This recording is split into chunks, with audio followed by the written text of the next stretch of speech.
بسم اللہ الرحمن الرحیم نحمدہ ونصلی علی رسولہ الکریم اما بعد۔ محترم حضرات سامعین، آج آپ حضرات کے سامنے ہم بہت ہی اہم مسئلے پر گفتگو کرنے جا رہے ہیں، اور وہ مسئلہ ہے آن لائن نماز با جماعت، یعنی آن لائن نماز پڑھنا جماعت کے ساتھ یہ جائز ہے یا ناجائز ہے۔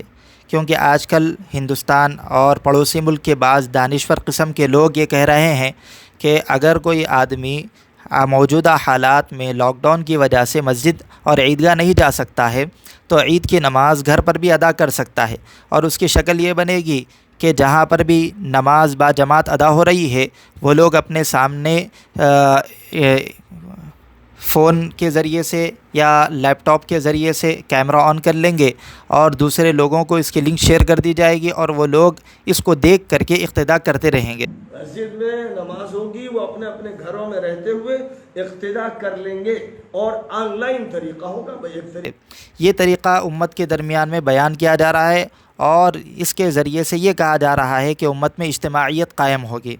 تو سب سے پہلے ہم اس مسئلے پر شریعت کی روشنی میں گفتگو کریں گے۔ تو آئیے دیکھتے ہیں کہ آن لائن نماز پڑھنے کا کیا حکم ہے۔ تو دیکھیے، آن لائن نماز با جماعت قرآن و حدیث کے اعتبار سے بالکل بھی درست نہیں ہے، اور نہ ہی یہ عقل اور قیاس کے اعتبار سے درست ہے۔ اس کی نبی کریم صلی اللہ علیہ وسلم کے زمانے میں، حضرات صحابہ کرام کے زمانے میں، یہاں تک کہ ائمہ اربعہ کے دور میں بھی کوئی نظیر اور مثال نہیں ملتی ہے، لیکن پتہ نہیں یہ لوگ کہاں سے اس کے جواز کی بات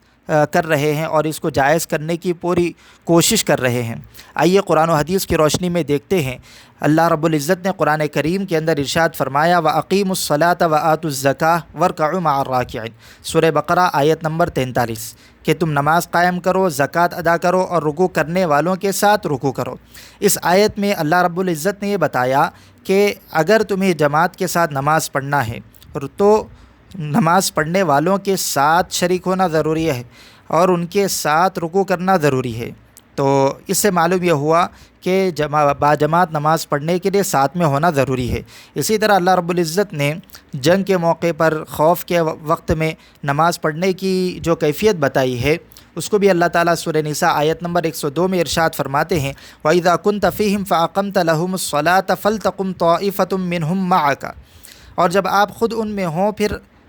آپ ان کے لیے نماز قائم کریں تو ان میں ایک جماعت آپ کے ساتھ کھڑی ہو، اور وہ اپنے ہتھیار بھی لیے رہیں، جب یہ سجدہ کر لیں تو تمہارے پیچھے ہو جائیں، اور دوسری جماعت جس نے نماز ادا نہیں کی ہے آ جائے، پھر وہ آپ کے ساتھ نماز ادا کرے۔ دیکھیے، خوف اور جنگ کی حالت میں بھی اللہ تعالیٰ نے با جماعت نماز پڑھنے کا طریقہ یہ بتایا کہ ہر گروہ، ہر جماعت باری باری آ کر کے آپ کے ساتھ نماز میں شریک ہو۔ ایسا نہیں ہے کہ ایک جماعت آپ کے ساتھ نماز پڑھے اور دوسری جماعت وہیں پر جنگ کرتے ہوئے آپ کو دیکھتے ہوئے اقتداء کر لے، یہ طریقہ اللہ رب العزت نے نہیں بتایا۔ آئیے رسول اللہ صلی اللہ علیہ وسلم کی مبارک احادیث اس سلسلے میں ہماری کیا رہنمائی کرتی ہے، ہم دیکھتے ہیں کہ آپ علیہ الصلاۃ والسلام نے دو موقعوں پر اپنے حجرہ مبارکہ میں نماز ادا فرمائی ہے۔ ایک تو مرض وفات کے موقع پر، اور دوسرے 5 ہجری میں جب آپ علیہ السلام گھوڑے سے گر کر زخمی ہو گئے تھے، اس موقع پر آپ نے اپنے حجرے کے اندر نماز ادا کی۔ ان دو موقعوں پر بھی آپ علیہ السلام نے صحابہ سے ہرگز یہ نہیں کہا کہ آپ لوگ میری اقتداء میں نماز پڑھیں، میں کمرے کے اندر سے نماز پڑھاؤں گا اور تم لوگ پیچھے کھڑے ہو کر کے باہر سے نماز ادا کر لیں۔ آپ نے جماعت کی یہ شکل ہرگز اختیار نہیں فرمائی ہے۔ اسی طرح سے رسول اللہ صلی اللہ علیہ وسلم نماز با جماعت کی بہت زیادہ تاکید کیا کرتے تھے، یہاں تک کہ آپ علیہ السلام نے ایک موقع پر ارشاد فرمایا میں یہ ارادہ کر رہا ہوں کہ اپنے جوانوں کو حکم دوں کہ وہ لکڑیاں جمع کریں، پھر کسی کو نماز پڑھانے کھڑا کر دوں، پھر جو گھروں میں ہیں ان کو آگ لگا دوں۔ دیکھیے بخاری شریف حدیث نمبر 644۔ اسی طرح آپ علیہ الصلاۃ والسلام سے سخت بارش اور شدید سردی کی راتوں میں یہ بات تو ثابت ہے کہ آپ نے یہ اعلانات کیے الا صلوا فی رحالکم، الا صلوا فی الرحال، یا پھر صلوا فی بیوتکم، اس طرح کے اعلانات کہ آگاہ ہو جاؤ، گھروں ہی میں نماز پڑھ لو۔ یہ اعلانات تو آپ علیہ الصلاۃ والسلام نے کیے ہیں، جیسا کہ مسلم شریف حدیث نمبر 1632 پر حضرت عبداللہ ابن عمر سے یہ بات ثابت ہے۔ لیکن کہیں پر بھی آپ علیہ السلام سے یہ اعلان ثابت نہیں ہے کہ دیکھو غور سے سن لو کہ تم میں نماز جو پڑھا رہا ہوں اپنے گھروں کے اندر رہتے ہوئے اس کی اقتداء کر لو۔ آپ علیہ السلام نے اعلان ہرگز کبھی بھی نہیں کیا۔ اسی طرح سے رسول اللہ صلی اللہ علیہ وسلم جب نماز کے لیے کھڑے ہوتے، حضرات صحابہ آپ کے ساتھ کھڑے ہوتے تو آپ صفوں کی درستگی کا بہت زیادہ اہتمام فرمایا کرتے تھے۔ اسی وجہ سے اب حضرت ابو داؤد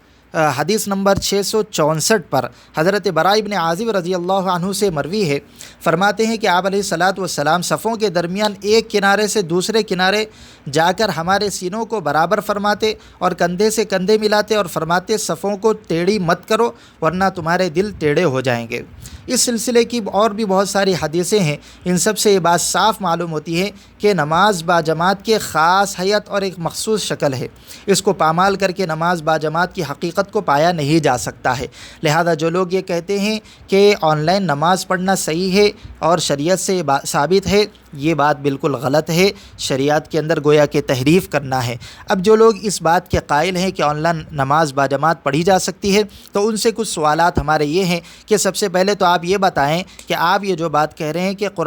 آپ یہ جو بات کہہ رہے ہیں کہ نماز آن لائن پڑھنا بھی جائز ہے، تو یہ قرآن و حدیث سے آپ اس کی دلیل دیں کہ قرآن کی کس آیت سے بات ثابت ہوتی ہے، کس حدیث سے بات ثابت ہوتی ہے۔ دوسرا سوال یہ ہے کہ اگر مان لو کہ آن لائن نماز شروع کی جائے اور انٹرنیٹ کے ذریعے سے نماز پڑھی جائے، تو انٹرنیٹ اگر بند ہو جائے تو پھر اقتدا کی کیا شکل ہوگی؟ ایسے ہی اگر کوئی آن لائن ٹیلی ویژن پر نماز کو نشر کرے اور لوگ اقتدا کریں، اچانک کرنٹ چلا جائے، تب وہاں پر اقتدا کی کیا شکل بنے گی؟ اور اسی طرح سے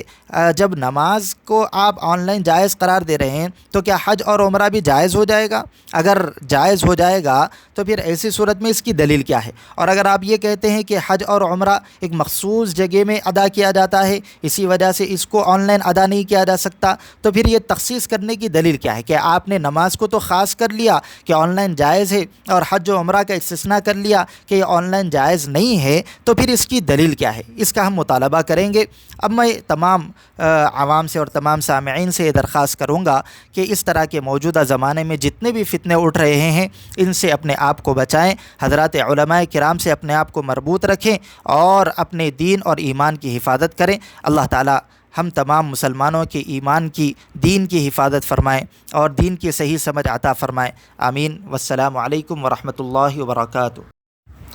تمام دوست احباب سے درخواست ہے کہ ہمارے یوٹیوب چینل تحفظ شریعت کو سبسکرائب ضرور کریں اور بیل آئیکن کلک کرنا نہ بھولیں۔